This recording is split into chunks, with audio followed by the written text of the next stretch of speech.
नमस्कार दोस्तों, आज की प्रेस वार्ता में आपका स्वागत है।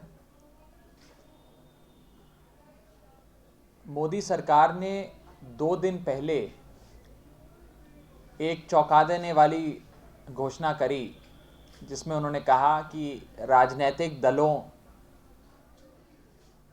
को हर प्रकार की छूट दी जाएगी, चाहे वे 500 हज़ार के जितने भी नोटबंदी के दौरान 8 नवंबर से आने वाले समय में जितना भी 500 हज़ार का नोट अपने बैंक में जमा कराएं, उन पर किसी प्रकार की जांच पड़ताल, तहकीकात या टैक्स समीक्षा नहीं करी जाएगी। माननीय मुख्यमंत्री श्री अरविंद केजरीवाल जी ने इस पर बयान देकर तमाम राजनीतिक दलों को चुनौती भी दी और आज आम आदमी पार्टी का राष्ट्रीय कोषाध्यक्ष होने के नाते मैंने भारतीय जनता पार्टी के राष्ट्रीय कोषाध्यक्ष और कांग्रेस पार्टी के राष्ट्रीय कोषाध्यक्ष को चिट्ठी लिखी है। उस चिट्ठी के जो मुख्य अंश हैं वो मैं आज आपके समक्ष रखना चाहूँगा और प्रेस वार्ता के बाद आप सबको उसकी एक एक कॉपी भी दे दी जाएगी। जब मोदी सरकार ने ये चौंका देने वाली घोषणा करी कि राजनीतिक दल 500 और 1000 के नोटों में जितनी भी राशि जमा कराएं, उन पर किसी प्रकार की टैक्स समीक्षा, तहकीकात या जांच पड़ताल नहीं करी जाएगी, इससे कहीं ना कहीं इस सरकार और मोदी जी के इस नोटबंदी के कदम के पीछे जो इनकी मंशा है उस पर सवाल खड़े हो गए हैं। राजनीतिक पार्टियां काले धन को खर्च करने में और सफेद धन को काला करने की एक मशीन बन चुकी हैं। कई अर्थशास्त्री तो कहते हैं कि काले धन की अर्थव्यवस्था चल ही ना पाए यदि राजनीतिक पार्टियों का सहारा ना हो। जितना काला धन राजनीतिक पार्टियों के पास होता है, मेरी जानकारी में और कहीं भी इतना ज्यादा काला धन नहीं प्राप्त होता होगा। ये सब जानकारी होते हुए मोदी सरकार ने जो ये कदम उठाया कि राजनीतिक दलों को हर प्रकार की छूट दे दी जाए, ना उनके ऊपर इनकम टैक्स लगे, ना जांच हो, ये एक बहुत बड़ा धब्बा मोदी सरकार के लिए साबित होता नजर आ रहा है। क्या इसी के चलते कांग्रेस पार्टी और बीजेपी के अधिकतम डोनेशंस, अधिकतम चंदा अज्ञात स्रोतों से आता है, यानी कि अननोन सोर्सेस से आता है? क्या इसी के चलते एडीआर की रिपोर्ट के मुताबिक और नेशनल इलेक्शन वॉच की रिपोर्ट के मुताबिक बीजेपी का 70% और कांग्रेस का 80% चंदा अननोन सोर्सेस से, अज्ञात स्रोतों से आता है? क्या इसी के चलते भारतीय जनता पार्टी, कांग्रेस और अन्य राजनीतिक दल सूचना के कानून के अधीन आने से बचे जा रहे हैं? सीआईसी के ऑर्डर होने के बावजूद भागे जा रहे हैं और कह रहे हैं कि हम सूचना के कानून के अधीन नहीं आएंगे, क्योंकि उन्हें पता है कि यदि वे सूचना के कानून के अधीन आ गए तो उनको अपने चंदे की एक एक पाई, एक एक नए पैसे का हिसाब देना पड़ेगा। जहां एक तरफ देश का ईमानदार आदमी लाइन में खड़ा 2.5 लाख रुपए से यदि एक फूटी कौड़ी भी ज्यादा जमा कराए तो उसके ऊपर इनकम टैक्स जांच कर रहा है, तहकीकात कर रहा है। जहां छोटा व्यापारी अपने चालू खाते में, यानी कि करंट अकाउंट में 2.5 लाख रुपए से एक फूटी कौड़ी ज्यादा जमा कराए तो उसके ऊपर ना केवल तहकीकात हो रही है बल्कि रेड भी कराई जा रही है। उसकी दुकान पर, उसके गल्ले में हाथ डालकर चेक करा जा रहा है कि कितना पैसा है, कहां से आया पैसा। उस ईमानदार आदमी को परेशान कर रहे हैं, परंतु राजनीतिक दल जो भ्रष्टाचार और काले धन की मशीनें हैं, उनको हर प्रकार की छूट दे दी मोदी सरकार ने। वो चाहे 250 करोड़ रुपए अपने बैंक में जमा कराएं, 2,500 करोड़ रुपए अपने बैंक में जमा कराएं या 2.5 लाख करोड़ रुपए अपने बैंक में जमा कराएं, उन पर किसी प्रकार की कोई जांच या किसी प्रकार की कोई तहकीकात मोदी सरकार नहीं करेगी, ये उन्होंने ऐलान करा। आम आदमी पार्टी का जब से गठन हुआ है तब से लेकर आज तक एक एक पाई जो चंदे में हमें मिला उसकी जानकारी हम देते आए हैं, इनकम टैक्स विभाग को भी दे रहे हैं। और मैं राष्ट्रीय कोषाध्यक्ष होने के नाते आज तमाम राजनीतिक दलों को कहता हूं कि किसी भी मंच पर आकर मैं आपको अपने पार्टी के चंदे की एक एक पाई की जानकारी देने के लिए तैयार हूं। आप भी, आपको कौन पैसा दे रहा है, कहां से पैसा आ रहा है, वो तमाम पैसे की जानकारी सार्वजनिक करिए। एक मंच पर खड़े होते हैं और जनता को बताते हैं कि कहां कहां से आपके पास ये पैसा आ रहा है। हिम्मत दिखाइए इस कदम को उठाने की।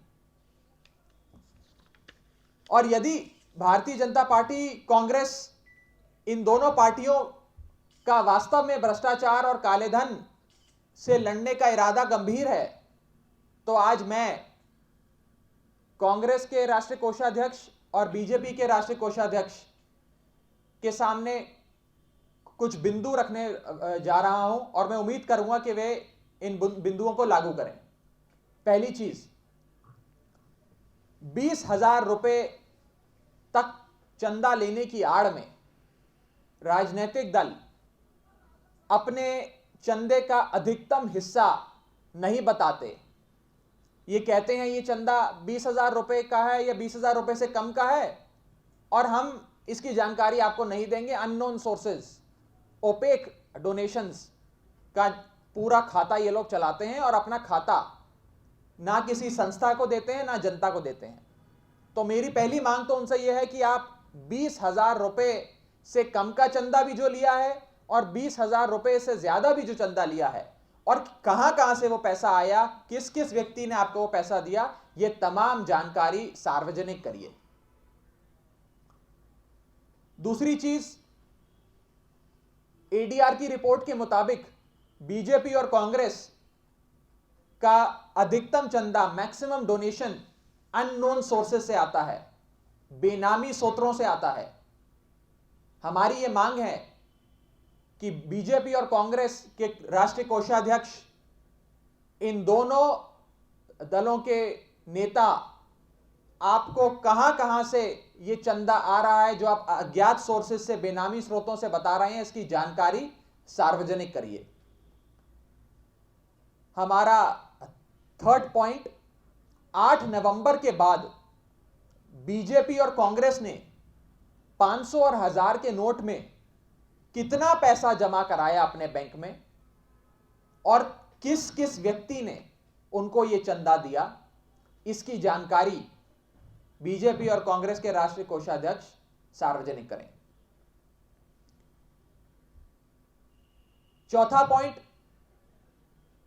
काले धन के खिलाफ काम करने के नाम पर केंद्र सरकार ने जो दोहरा मापदंड अपनाया है कि ईमानदार आम आदमी तो लाइनों में खड़ा धक्के खा रहा है और 2.5 लाख से ऊपर जमा कराए तो उसके ऊपर आप जांच बिठा रहे हैं, और राजनीतिक दलों को उनके लिए एक चोर दरवाजा खोल दिया है भ्रष्टाचार करने का, काला धन अपनाने का। इस मोदी सरकार की घोषणा कि बीजेपी के राष्ट्रीय कोषाध्यक्ष और कांग्रेस के राष्ट्रीय कोषाध्यक्ष भर्त्सना करें, सार्वजनिक तौर पर कंडेम करें इसे, और साथ ही साथ अपने पिछले 5 साल के खातों को एक इंडिपेंडेंट कमीशन के द्वारा जांच करवाने की इच्छा शक्ति दिखाएं। और मेरा आखिरी पॉइंट, जो केवल बीजेपी के राष्ट्रीय कोषाध्यक्ष से है क्योंकि वे उनके नेता नरेंद्र मोदी जी के संदर्भ में है, कि एक अनुमान के मुताबिक मोदी जी ने अपने लोकसभा 2014 के चुनाव में 5,000 करोड़ से लेकर लगभग 10,000 करोड़ तक की राशि खर्च करी थी। यह पैसा भारतीय जनता पार्टी को, श्री नरेंद्र मोदी जी को किस किस ने दिया, कहां से उनके पास यह पैसा आया, कौन कौन वे लोग हैं जो उनको यह पैसा दे रहे थे, यह सारी जानकारी जनहित में सार्वजनिक करी जाए। यदि वाकई ही इन दोनों पार्टियों की भ्रष्टाचार और काले धन से लड़ने की जो इच्छा शक्ति है वे वास्तव में है और गंभीर इरादा है, तो हमारा ऐसा मानना है कि इन 5 बिंदुओं पर दोनों बीजेपी और कांग्रेस के राष्ट्रीय कोषाध्यक्ष अमल करेंगे और इनको लागू करेंगे। देश का सच्चाई जानने का पूरा अधिकार है, और यदि भारतीय जनता पार्टी और कांग्रेस के राष्ट्रीय कोषाध्यक्ष इन 5 बिंदुओं को लागू नहीं करते हैं तो देश की जनता ये क्यों नहीं माने कि बीजेपी और कांग्रेस केवल भ्रष्टाचारियों और काला धन की संपत्ति रखने वाले लोगों के साथ ही नहीं खड़ी केवल, परंतु उनके साथ इस व्यापार में हिस्सेदारी है बीजेपी और कांग्रेस की। ये जनता क्यों नहीं समझे। ये चिट्ठी अभी मैंने बीजेपी के कार्यालय और कांग्रेस के कार्यालय भेज दी है। मैं उम्मीद करूंगा कि उनके राष्ट्रीय कोषाध्यक्ष राजनीति से ऊपर उठकर देश हित में देश की जनता को ये तमाम जानकारी देंगे और मोदी सरकार के इस ऐलान की जमकर भर्त्सना करेंगे।